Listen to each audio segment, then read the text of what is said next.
Hello friends, welcome to our channel. दोस्तों, आज अपन देखने वाले हैं आपकी जो हिंदी की शिक्षण विधियां हैं। आपकी जो शिक्षण रीति विज्ञान है उसमें अपन हिंदी की शिक्षण विधियां कवर करेंगे और बहुत ही कम समय में अपन यहां से लगभग 150 प्लस क्वेश्चन यहाँ से करने वाले हैं। तो देखिएगा, बिना किसी देरी के स्टार्ट करते हैं। जो अपना फर्स्ट क्वेश्चन है कि पढ़ना क्या है, आपको बताना है कि पढ़ना क्या है। ऑप्शन है पढ़कर उसका अर्थ समझना पढ़ना है, या लिखित सामग्री की पढ़ाई करने को पढ़ना कहते हैं, स्कूल में पुस्तकों की पढ़ाई करना, या शब्दों को सही सही पहचानना। तो पढ़ने का मतलब क्या है दोस्तों? पढ़ने का मतलब होता है पढ़कर उसका अर्थ समझना। तो ऑप्शन जो आपका फर्स्ट है वो इस क्वेश्चन का करेक्ट आंसर रहने वाला है। चलते हैं अगले क्वेश्चन पे। देखिएगा, अगला जो आपका क्वेश्चन है कि पाठ में दिए गए चित्रों का क्या उद्देश्य होता है। भाई, जैसे मान लो किसी भी चैप्टर में आपके चित्र आ गए तो उन चित्रों का उद्देश्य क्या है। तो इसका जो आपका राइट आंसर है वो रहेगा कि चित्र अमूर्त संकल्पनाओं को समझने में सहायता करते हैं। चित्र जो आपके हैं, जो अमूर्त जो संकल्पनाएं होती हैं, जिनको आपको समझने में कठिनाई आती है, तो उनको समझने में सहायता करते हैं।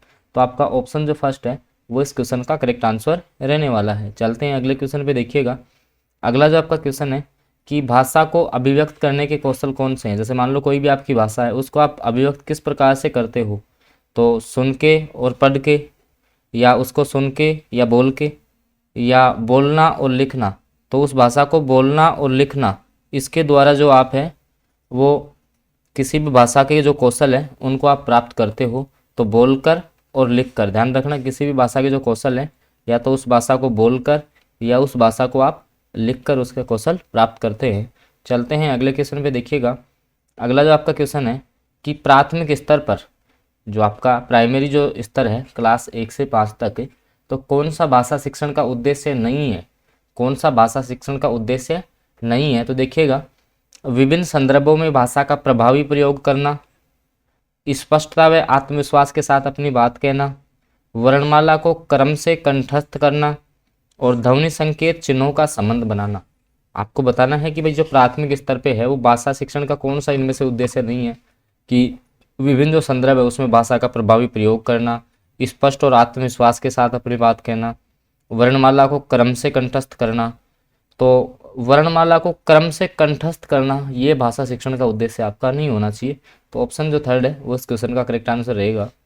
अगले क्वेश्चन पे अपन चलते हैं। देखो, उपचारात्मक जो आपका शिक्षण है, भाई निदानात्मक, जैसे आपका निदानात्मक परीक्षण हो गया उसके बाद में अपन उपचारात्मक शिक्षण देते हैं, तो उसकी सफलता किस पर डिपेंड करती है। उसकी सामग्री पर डिपेंड करती है, भाषिक नियमों के ज्ञान पर, समय और अवधि पर, और समस्याओं के कारणों की सही पहचान पे। तो किसी भी समस्या के अगर अपन कारणों को सही पहचान लेंगे तो उसका जो उपचारात्मक शिक्षण है वो अच्छे से किया जाएगा। तो ऑप्शन जो फोर्थ है उस क्वेश्चन का करेक्ट आंसर रहने वाला है। दोस्तों, वीडियो आपको अच्छा लग रहा है तो आप इसको लाइक कीजिएगा, और चैनल पे आप नए हैं तो सब्सक्राइब कर लेंगे। चलते हैं अगले क्वेश्चन पे। देखिएगा, अगला जो आपका क्वेश्चन है कि भाषा कौशलों के संदर्भ में कौन सा कथन उचित है। आपको बताना है कि कौन सा सही है भाषा कौशल के मामले में। तो भाषा कौशलों के विकास में अभ्यास की अपेक्षा भाषिक नियमों का ज्ञान जरूरी है। विद्यालय में केवल पढ़ना लिखना कौशलों पर ही बल देना चाहिए। भाई, विद्यालय में केवल पढ़ने और लिखने पे बल नहीं देना चाहिए, बाकी सारे जो कौशल हैं वो सीखने चाहिए। तो आपका इसके अलावा जैसे बच्चे केवल सुनना बोलना पढ़ना लिखना कौशल क्रम से सीखते हैं, या भाषा के चारों कौशल परस्पर अंतर संबंधित है।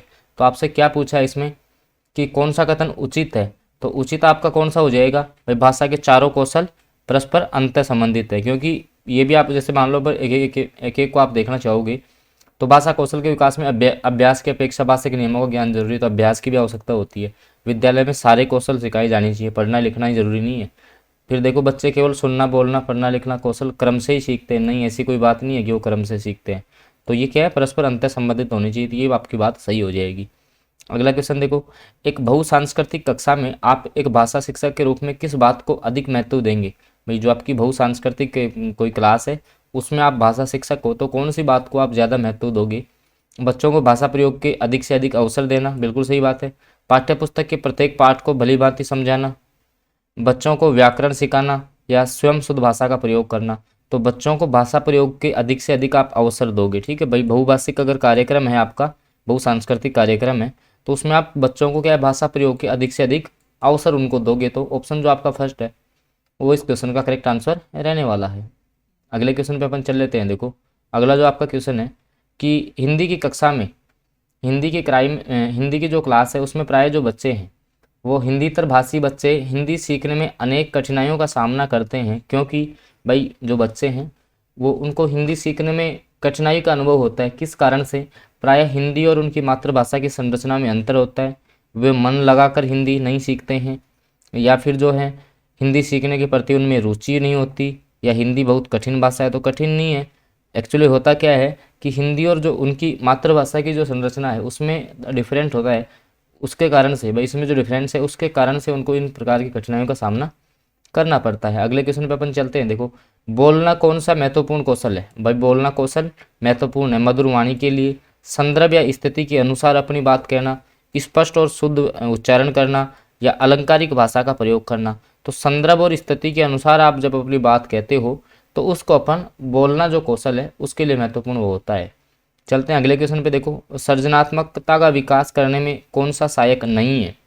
भाई बच्चा किसी भी चीज़ का, किसी भी ज्ञान का सर्जन करेगा तो उसमें कौन सा सहायक नहीं है? कविता पूरी करना, चित्र पर आधारित मौखिक और लिखित वर्णन करना, प्रश्नों के उत्तर लिखना, तो और अधूरी कहानी को पूरा करना।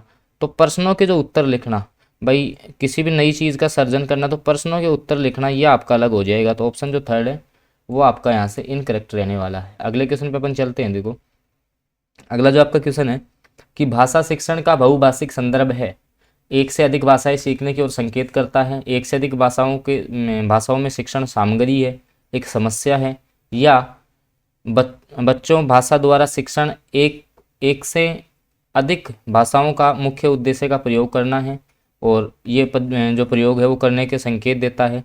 तो आपका जो है एक से अधिक भाषाओं में शिक्षण सामग्री हो तो उसका मतलब होता है कि भाषा शिक्षण का बहुभाषिक संदर्भ होगा जब आपका एक से अधिक भाषाओं में शिक्षण सामग्री आपकी होगी।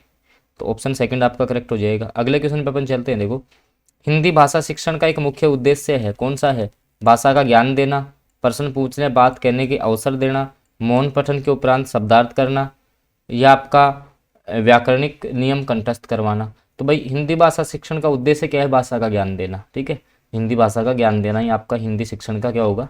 मुख्य उद्देश्य होगा। तो ऑप्शन जो आपका फर्स्ट है वो इस क्वेश्चन का करेक्ट आंसर रहेगा। अगले क्वेश्चन पे अपन चलते हैं। और दोस्तों, ये जो क्वेश्चन हैं वो आपके विभिन्न जो आपकी एग्जाम सीटेट वगैरह जो भी आपकी एग्जाम है टीचर से संबंधित उसके जो प्रीवियस ईयर के क्वेश्चन हैं उनको इसमें समाहित किया गया है, और आने वाली जो आपकी रीट मुख्य परीक्षा है उसमें यही क्वेश्चन आपको देखने को मिलेंगे। देखिएगा, जब भाषा सीखने की प्रक्रिया बच्चों के दैनिक जीवन की ज़रूरतों से जुड़ी हुई हो तो भाषा सीखना सार्थक होता है, निरर्थक होता है, कठिन होता है, बच्चों को विशुद्ध मनोरंजन की प्राप्ति होती है। भाई जब भाषा सीखने की प्रक्रिया बच्चे के दैनिक जीवन की ज़रूरतों से जुड़ी हुई हो तो भाषा का सीखना क्या माना जाता है? सार्थक माना जाता है। तो ऑप्शन जो आपका फर्स्ट है वो करेक्ट हो जाएगा। चलते हैं अगले क्वेश्चन पे। देखो, बच्चे विद्यालय में आने से पहले भाषा नहीं जानते, हाँ बिल्कुल भाषा नहीं जानते, या अपनी भाषा का व्याकरण जानते हैं? नहीं जानते। वर्णमाला जानते हैं? नहीं जानते। भाषा के सभी कौशलों से में पारंगत होते हैं? बिल्कुल नहीं। भाई बच्चा जब स्कूल में आने से पहले है वो भाषा नहीं जानता है। तो ऑप्शन जो फर्स्ट है वो आपका करेक्ट हो जाएगा। आगे अभी दोस्तों इसमें शिक्षण विधियों के क्वेश्चन भी आएंगे, आपको धैर्य बना के रखना है कि इसके वजह से भाषा कौशल का अपना ये टॉपिक है, शुरुआती टॉपिक पूरा होते ही आपके शिक्षण विधियों के क्वेश्चन भी स्टार्ट हो जाएंगे। देखिएगा, पाठ्य पुस्तक में दिए गए अभ्यास कैसे हों जिनके उत्तर निश्चित हों, जो अनुमान और कल्पना पर आधारित हों, नहीं बहुविकल्पी हों, और व्याकरण पर आधारित हों। तो अभ्यास कैसे होने चाहिए आपको? जिनके उत्तर आपके क्या हों? निश्चित हों। भाई उत्तर जिनके निश्चित हों, ऐसा नहीं होगी एक ही क्वेश्चन है उसके अलग अलग आंसर्स हो सकते हैं, तो उसमें फिर विश्वसनीयता नहीं बनी रहेगी। तो जिनके उत्तर क्या हों? निश्चित हों आपके। ठीक है, अगले क्वेश्चन पे अपन चलते हैं कि प्राय बच्चे विद्यालय में स्वयं को अभिव्यक्त करने में संकोच करते हैं क्योंकि वे भाषा नहीं जानते, अभिव्यक्ति का ज्ञान नहीं है उनको। वे जिस भाषा में सहज अभिव्यक्ति कर सकते हैं वह प्राय विद्यालयों में स्वीकृत नहीं होती है। शिक्षक, शिक्षिका या बाकी साथी उनका मजाक उड़ाते हैं। तो बच्चे स्वयं को अभिव्यक्त करने में संकोच क्यों रहते हैं? क्योंकि वे आपके जो है भाई जिस भाषा में वो स्वयं को सहज महसूस करते हैं वो क्या है कि वो अपनी मातृभाषा में बोलना चाहेंगे, और मातृभाषा विद्यालय में जो भी आपके विद्यालय हैं उनमें आपके लिए स्वीकृत नहीं होती है। इस कारण से जो जिस भाषा में वो सहज अभिव्यक्ति कर सकते हैं वह प्राय विद्यालयों में स्वीकृत नहीं होती है। तो ऑप्शन जो आपका थर्ड है वो करेक्ट आंसर रहेगा। अगले क्वेश्चन पे अपन चलते हैं। देखो, भाषा शिक्षक के रूप में आप क्या करेंगे? तो बच्चों को उनके अनुभव और विचार बताने के लिए उत्सुकता जगाएंगे उनमें। ठीक है, तो ऑप्शन फोर्थ करेक्ट हो जाएगा। अगला क्वेश्चन है, बच्चे अपनी बोलचाल की भाषा का अनुभव कहाँ से प्राप्त करते हैं? तो समाज और परिवार से प्राप्त करते हैं। कहाँ से प्राप्त करेंगे? समाज और परिवार से। बच्चों को सीखने में महत्वपूर्ण क्या है? शिक्षक का सौम्य स्वभाव, शिक्षक की विद्वता, शिक्षक और बच्चों के बीच मित्रवत संबंध। ध्यान रखना, बच्चे और जो शिक्षक है उसके बीच में आपके संबंध कैसे होने चाहिए? मित्रवत संबंध आपके होने चाहिए। आगे देखिएगा, हिंदी प्रयोग में विविध रूपों को जानने के लिए सर्वाधिक उपयोगी साधन हो सकता है। भाई हिंदी के जो विविध रूप हैं उनको अपन जानना चाहें तो उसके लिए सर्वाधिक उपयोगी साधन कौन सा हो सकता है? बाल साहित्य का प्रयोग करना, शिक्षण विधियों का संपूर्ण ज्ञान, सुंदर ढंग से छपी हुई वस्तुएं या उच्च स्तरीय लेखन प्रणाली। तो इसमें क्या है, शिक्षण विधियों का संपूर्ण आपको ज्ञान होना चाहिए और इसके अलावा बाल साहित्य का विविध प्रयोग किया जाना चाहिए। ठीक है, आगे अपन चलते हैं। देखो, कक्षा 1 और 2 के बच्चों के लिए आप किस तरह की कहानी का चयन करेंगे? जो बहुत छोटी हो, जिसमें बहुत सारे पात्र हों, जिसमें 2 ही पात्र हों और जिसके शब्दों, वाक्यों और घटनाओं के वर्णन की शैली चित्रात्मक हो। तो भाई छोटे बच्चों को चित्र अधिक पसंद है तो उनकी शैली कैसी होनी चाहिए? चित्रात्मक शैली उनकी होनी चाहिए। ठीक है, तो ऑप्शन 4 आपका करेक्ट हो जाएगा। अगला क्वेश्चन है कि प्राथमिक स्तर पर भाषा शिक्षण की प्राथमिकता होनी चाहिए केवल बोलकर पढ़ने की क्षमता विकसित करना, कविता और कहानी के द्वारा केवल स्वर्ण कौशल विकसित करना, बच्चों की रचनात्मक और मौलिकता को प्रेषित करना, बच्चों की चित्रांकन क्षमता का विकास करना। तो बच्चों की जो भी आपकी रचनात्मकता और मौलिकता है उसको प्रेषित करना। तो ऑप्शन जो आपका 3 है वो इस क्वेश्चन का करेक्ट आंसर रहेगा। अगला क्वेश्चन है, पढ़ने का प्रारंभ कहाँ से होना चाहिए? वर्णमाला से होना चाहिए, कहानियों से होना चाहिए, कविताओं से या अर्थपूर्ण सामग्री से? तो ध्यान रखना, हमेशा पढ़ने का जो आपका स्टार्टिंग है वो आपकी अर्थपूर्ण सामग्री से होनी चाहिए। तो ऑप्शन 4 आपका करेक्ट हो जाएगा। इसी प्रकार से अपन आगे चलेंगे। तो प्राथमिक कक्षाओं में रोल प्ले का उद्देश्य क्या होता है? भूमिका जो निर्वहन करने का उद्देश्य क्या होता है? बच्चों को अभिनय सिखाना, एक पद्धति के रूप में इसका उपयोग करना, विभिन्न संदर्भों में भाषा प्रयोग के अवसर प्रदान करना और बच्चों को अनुशासित करना। तो विभिन्न जो संदर्भ है उसमें बच्चों को भाषा प्रयोग के अवसर प्रदान करना रोल प्ले का मुख्य उद्देश्य होना चाहिए। आगे देखो, भाषा हमारे परिवेश में बिखरी मिलती है, यह कथन किस पर लागू नहीं होता? भाषा है वो अपने परिवेश में बिखरी मिलती है, ये भाषा प्रयोगशाला पे लागू नहीं होता, अखबार पे लागू नहीं होता, साइंस पे लागू नहीं होता है, साइन बोर्ड पे लागू नहीं होता। तो ये भाषा प्रयोगशाला के लिए आपका उपयुक्त कथन नहीं होगा। आगे देखिएगा, आगे अपन जैसे इसमें चलेंगे तो एक भाषा शिक्षक के लिए सबसे महत्वपूर्ण क्या होना चाहिए?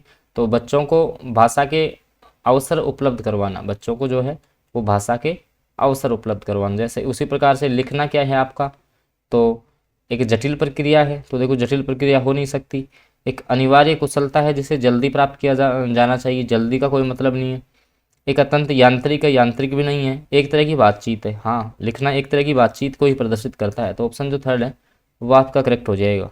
अगले क्वेश्चन पे अपन चलते हैं। देखो, अगला जो आपका क्वेश्चन है कि जो आपका है कक्षा 1 व 2 के शुरुआती समय में पढ़ने का प्रारंभ अर्थ से होना चाहिए और किसके लिए हो? किसी उद्देश्य के लिए हो। तो इनमें जो रिक्त स्थान है उनमें आएगा अध्यक्ष और वो अर्थ और उद्देश्य। आगे अपन चलते हैं। देखो, अगला जो आपका क्वेश्चन है कि आपके जो शिक्षण विधियों के क्वेश्चन पे मैं आपको लेके चलता हूँ कि, और ध्यान रखना जो इनकी जो PDF है वो आपकी डिस्क्रिप्शन में टेलीग्राम का लिंक है, वहाँ से आप प्राप्त कर सकते हो और इन सारे क्वेश्चंस की PDF आपको वहाँ मिल जाएगी, वहाँ आप प्रैक्टिस कर सकते हो इनकी। देखना आप, वाइगोत्स्की के विचारों पर आधारित कक्षा में सबसे अधिक बल किस पर दिया जाता है? तो EGFRS पर अंतःक्रिया पे बल दिया जाएगा। ठीक है, आगे अपन चले अगले क्वेश्चन पे। देखिएगा, तो कक्षा में सहायक सामग्री का प्रयोग किया जाना चाहिए तो साधन के रूप में। कक्षा में जो सहायक सामग्री है उसका प्रयोग किस प्रकार से किया जाना चाहिए? तो एक साधन के रूप में उसका प्रयोग होना चाहिए।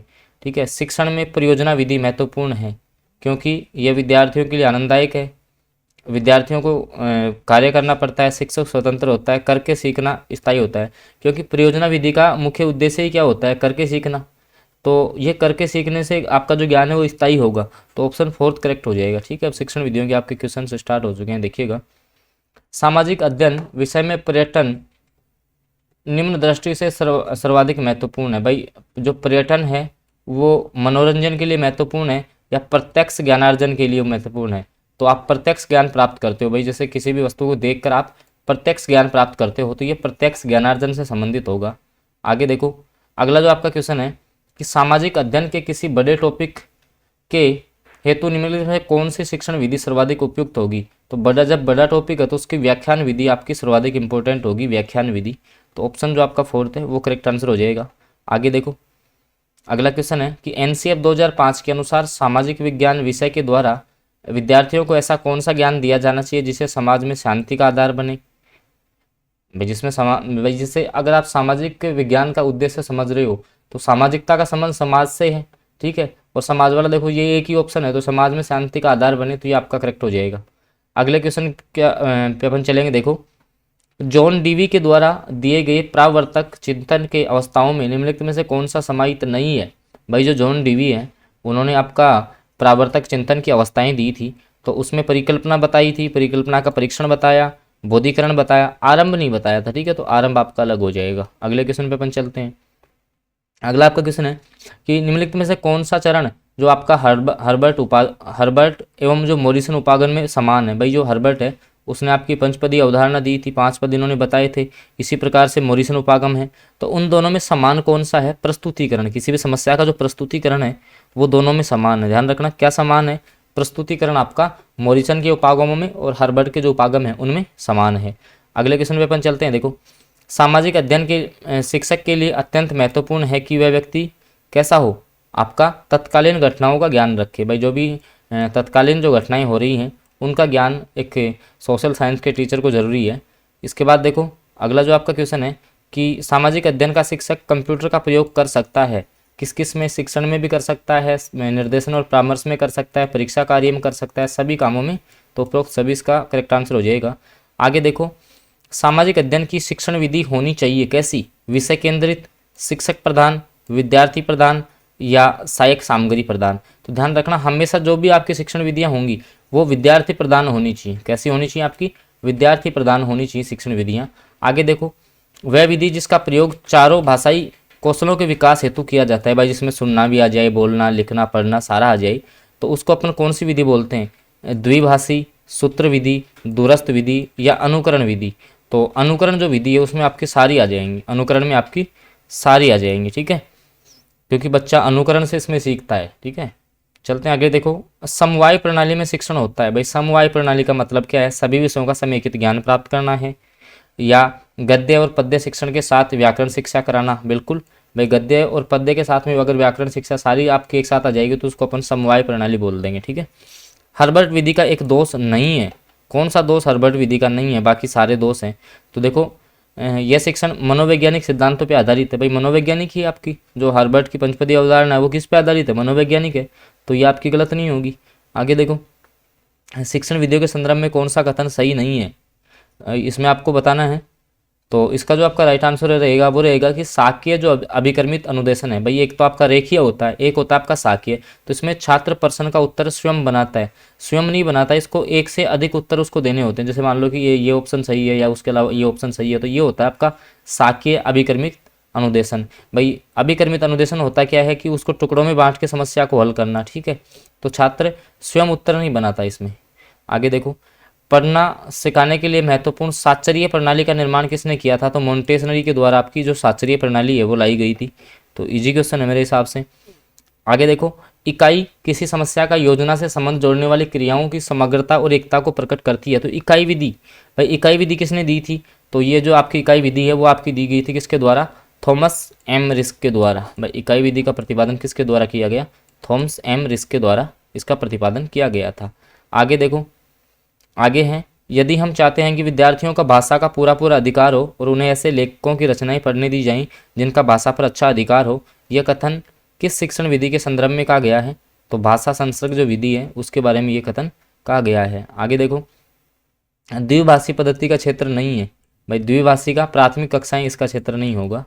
आगे देखो, अगला जो आपका क्वेश्चन है, भाषा की शिक्षा दी जाती है तो आपकी अर्थग्रहण और अभिव्यक्ति के लिए, ना कि विद्वान बनाने के लिए, मनोरंजन के लिए भी नहीं, साहित्यकार बनाने के लिए, हमेशा अर्थग्रहण और अभिव्यक्ति के लिए आपकी ये शिक्षा दी जाती है। आगे देखो, अगला क्वेश्चन है, व्याकरण अनुवाद विधि को किस नाम से जाना जाता है, तो व्याकरण की जो प्राचीन विधि थी उसको अपन भंडारकर विधि भी कहते हैं, ठीक है, भंडारकर जो विधि है वो भी से कहा जाता है, तो ऑप्शन थर्ड आपका करेक्ट हो जाएगा।